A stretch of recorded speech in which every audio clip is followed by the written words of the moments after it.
कि जब खून और पानी साथ नहीं बह सकता तो फिर मैच क्यों हो रहा है? क्यों खेले हम ऐसे देश के साथ जो हमारे यहाँ घुसकर हमारे लोगों को जिन्होंने इतनी बेरहमी से मारा। देखिए, भाजपा के जो नेता हैं, ये लोग सिर्फ भाषणबाजी जानते हैं, तथ्य से दूर हैं।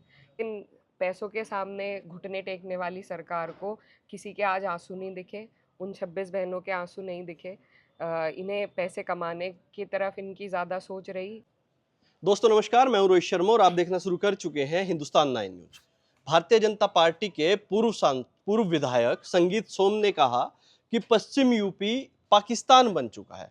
इससे पहले राम भद्राचार्य जी ने कहा था कि मिनी पाकिस्तान बन चुका है। और पश्चिम यूपी से ही लोकप्रिय सांसद समाजवादी की इकरा हसन हमारे साथ हैं। तो इकरा हसन जी, पाकिस्तान में रहती हैं या फिर मिनी पाकिस्तान में रहती हैं? हम तो क्योंकि उनके विधायक कह रहे हैं कि पश्चिम यूपी पाकिस्तान बन गया है। देखिए, हम तो हिंदुस्तान में रहते हैं और ये जो सत्ता में बैठे लोग जो उत्तर प्रदेश में पाकिस्तान और हिंदुस्तान करते हैं, ये सबसे पहले इस बात का जवाब दें कि जब इतनी दिक्कत थी और इतना बड़ा हादसा हुआ, हमारी 26 बहनों का सिंदूर उजड़ा, घर उजड़े, 26 लोग हमारे मज़हब पूछ के मारे गए, तो फिर क्यों हम लोग पाकिस्तान के साथ मैच खेल रहे हैं? जब सभी लोगों ने, कानपुर में हमारी जो बहन है उन्होंने बोला कि ये मैच नहीं होना चाहिए और सभी की ये मांग थी कि जब खून और पानी साथ नहीं बह सकता तो फिर मैच क्यों हो रहा है? क्यों खेले हम ऐसे देश के साथ जो हमारे यहाँ घुसकर हमारे लोगों को जिन्होंने इतनी बेरहमी से मारा।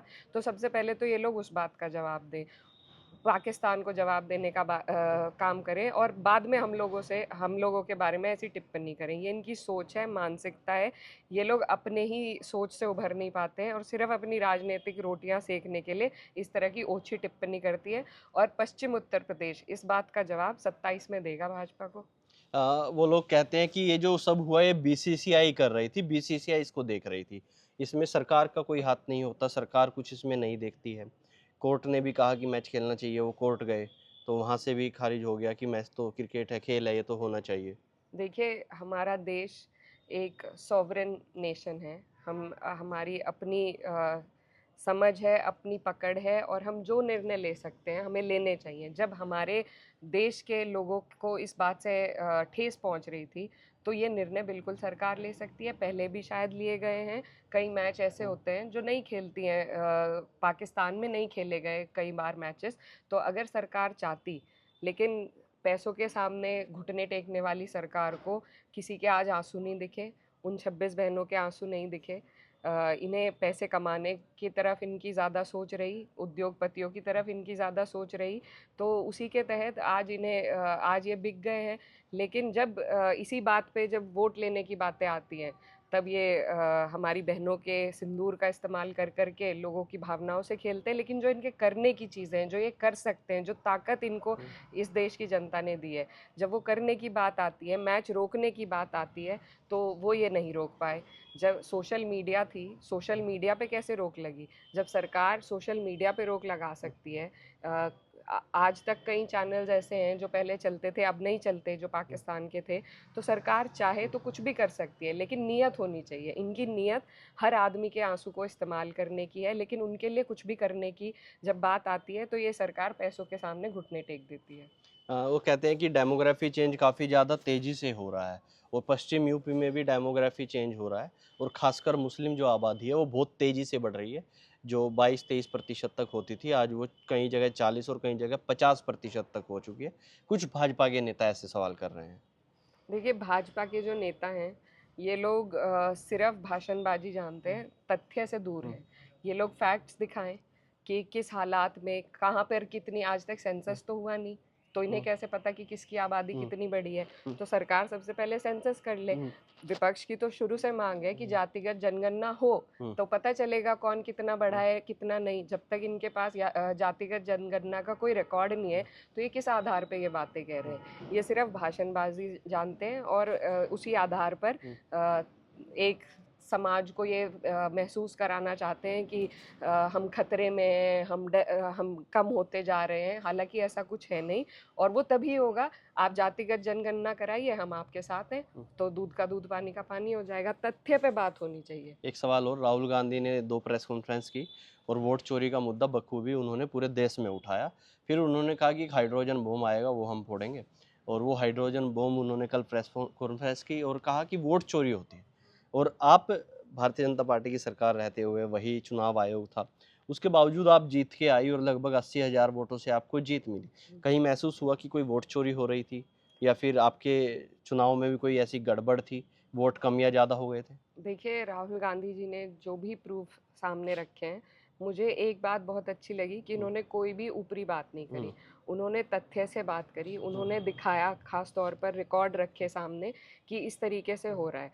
तो सरकार और इलेक्शन कमीशन को जवाब देना चाहिए, पॉइंट टू पॉइंट रिफ्यूट करना चाहिए। जहाँ तक हमारी बात है, मुझे ये बात महसूस होती है कि देखिए, वोट बनने में और नाम कटने में बहुत समस्या हमें होती है, और साथ-साथ में कई बूथ जहाँ पर एक डेमोग्राफी के वोट ज़्यादा होते हैं, एक समाज के वोट ज़्यादा होते हैं, वहाँ पर अक्सर मशीनें तो ख़राब होती हैं। इसकी मैंने खुद मेरे भाई के चुनाव में भी शिकायत करी थी, और अक्सर तौर से हम इन चीज़ों की शिकायत करते रहते हैं।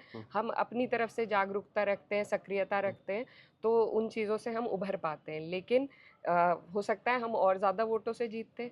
तो ये बातें तो हैं कि वोट बनने में और वोट कटने में कहीं न कहीं प्रेफ़रेंस सत्ता के पक्ष को रहता है हमेशा।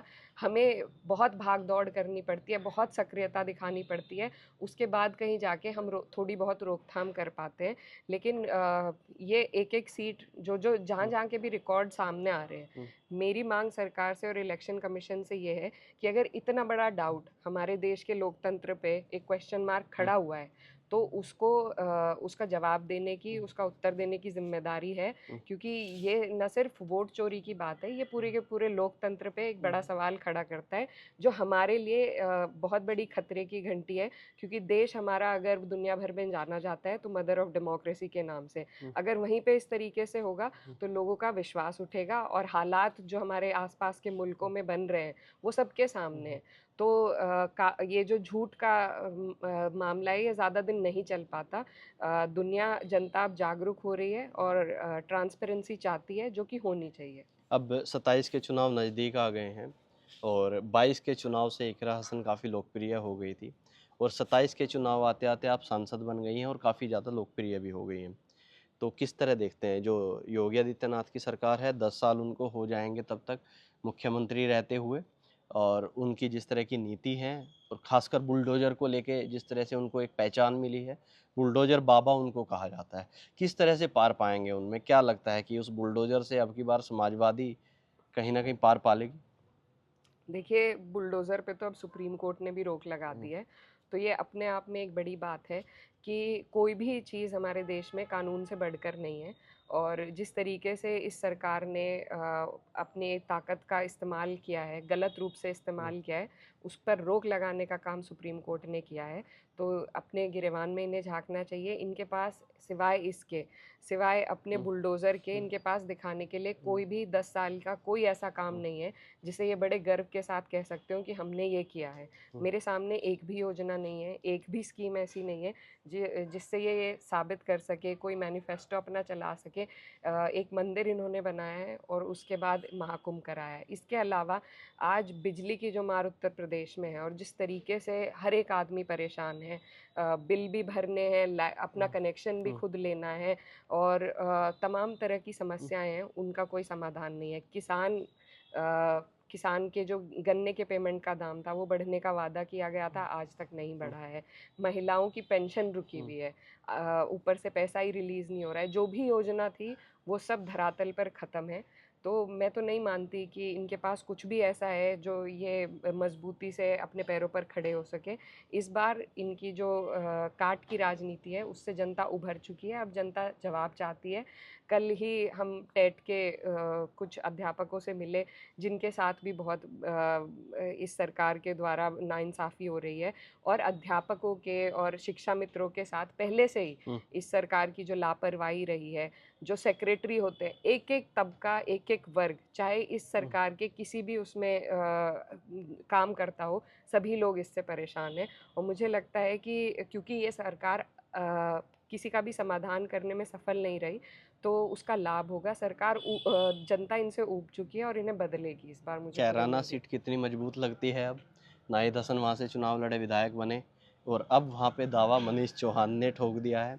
मनीष चौहान कैराना लड़ना चाहते हैं, तो उनके आने से कोई फ़र्क पड़ेगा? लगता है कि सिट में अब थोड़ा-सा हलचल ज़्यादा हो जाएँगी और चुनौती ज़्यादा बढ़ जाएँगी?